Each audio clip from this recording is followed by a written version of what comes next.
Hi everybody, this is Bob from Bob's O-Gauge Trains. Thanks for stopping by.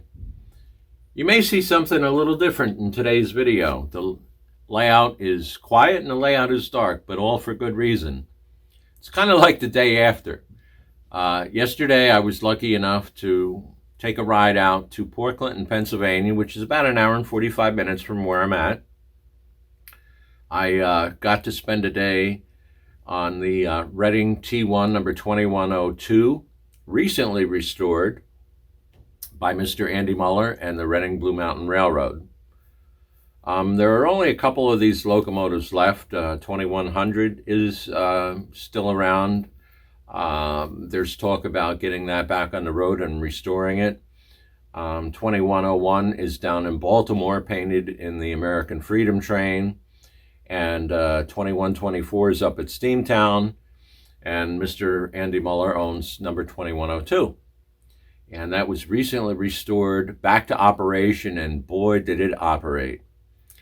It was a fantastic day. The weather cooperated. It was sunny. It was hot, but it was a real nice day. And some things were planned and some things weren't, but wow, I couldn't possibly ask for anything to turn out any better than it did. While on the train, I got to speak to a couple folks that recognized me from the 614 days. I got to talk to a young gentleman that works for Mr. Scott Lindsay down in North Carolina. If you don't know, Scott Lindsay was one of the chief mechanics on the 614 trips back in Hoboken. So it was amazing to catch somebody that had knew him, and we kind of caught up and exchanged numbers, and hopefully we'll keep in touch. One thing that wasn't planned just happened by total coincidence. Mr. Ross Rowland and Hank, his crew chief, was actually in attendance on the train as passengers. So for the first time in almost 20 years, I was reunited with the man that gave me the chance. I knew nothing at the time, and I signed up to be volunteer for Iron Horse Enterprises and Ross Rowland. And he gave me my chance, and for that I'll always remember him and thank him. I have nothing but respect for the man. He took care of my family, he took care of me. So to sit down and catch up with Mr. Ross Rowland, as well as Hank, was a special time indeed. I also got to catch up with a buddy of mine, Keith, who's an engineer at the Reading Blue Mountain. I got to go up in the cab for a couple visits, and I get to see some things on the engine and talk about stuff that most people usually don't get the opportunity to. But I want to thank Keith for a wonderful time on the train and at the railroad as well. When we got up to Jim Thorpe, totally unplanned, it just kind of happened. Mr. Andy Muller himself was there. He did not participate in the train ride as an engineer, but he was up at Jim Thorpe.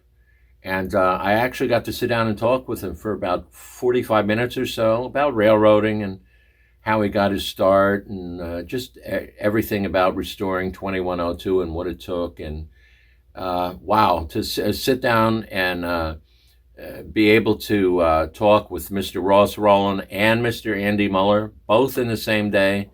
Wow. I just can't say enough. It was a fantastic time. So I hope you enjoy this video that I've put together. It shows us leaving Port Clinton, various spots on the way up and on the way back, as well as a photo run by up in Jim Thorpe. At the very end, you were able to either board the train at either Reading, Outer Station, or Port Clinton. I chose Port Clinton. So at the very end of the video, you'll see the engine leaving Port Clinton, Pennsylvania to the Reading Outer Station, which is about, 15-minute train trip. And there's some awesome footage of that. But sit back and enjoy. I hope you enjoy today's video. It's all about my day yesterday on the Reading 2102.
everybody. I hope you enjoyed today's video. I didn't plan on it. It just kind of happened, but I got to tell you, it was a pleasure shooting the video, and it was a pleasure getting through the experience. It all happened yesterday, and today's kind of the day after, and I'm still getting coal cinders from various spots. But man, you know, if you go on something like that and come back clean, you didn't have a good time. And man, I had coal everywhere, coal soot.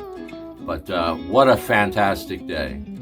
It was a great opportunity to see, for the first time ever for me, a Reading T1 actually operating. And let me tell you something, this engine is big, this engine is loud, and the folks at Reading Blue Mountain did a fantastic job restoring her. If you didn't know, you would swear that it just came out of their shop. There is not a nick, a ding, or anything. It shines, it sparkles, it looks good, it sounds even better. So what a fantastic day. There are a couple people I need to thank for a wonderful time. I need to thank my friend Keith, who's an engineer at Reading Blue Mountain. It was nice to catch up with him again, and we had a long talk about railroading and you know, our history. It was an honor to meet two very special men who are both icons in their own right in the railroading world. Wow. I got to sit down and talk with Mr. Andy Muller of Reading and Blue Mountain, who's a spectacular guy to talk to. He'll sit and talk to anybody. He runs a first-class operation. If you're ever in that area and you get to visit the railroad, or even better, take an excursion on any of his excursions, I would highly recommend it. This guy does everything first class, neat as a pin and right to a T. This guy really knows how to show people a good time, and he runs everything first class. So Mr. Andy Muller, thank you for a wonderful day. It was also nice to catch up with a couple people on the train that actually recognized me from back in the day when I worked on 614. And I got to run into a young guy that's just kind of starting out in the railroad business. But he recognized me, not me, but he recognized my shirt. I had my 614 uniform on. And he had asked me about it. And it turns out we have a mutual friend. He knows a gentleman down south by the name of Scott Lindsay, who was chief mechanic of the 614 trip, so it was nice to see him, and we got to exchange you know, some information, and it was a great opportunity to catch up with somebody that knew somebody else that I had worked with. I want to thank Frank. I also want to thank my buddy Hank, who was the chief for all of the crew. He was crew chief for 614, and wow, I always honor the guy. He showed me a good time, and he took care of me and my family. It was a great pleasure to sit down with Mr. Rowland and kind of rehash, you know, our history together. So Mr. Andy Muller, Mr. Rowland, thank both of you. I want to thank everybody at Blue Mountain and Reading for a spectacular day. First-class operation that really knows how to entertain. If you ever get out there, stop and see them. Most of all, I want to thank you guys. I hope you enjoyed today's video. If you did, give it a thumbs up. Feel free to leave a comment. And if you don't subscribe, hit the subscribe button. Hit the bell notification so you don't miss anything in the future. I want to thank everyone for stopping by. I hope you had a great 4th of July. Everybody take care. Be safe. So long.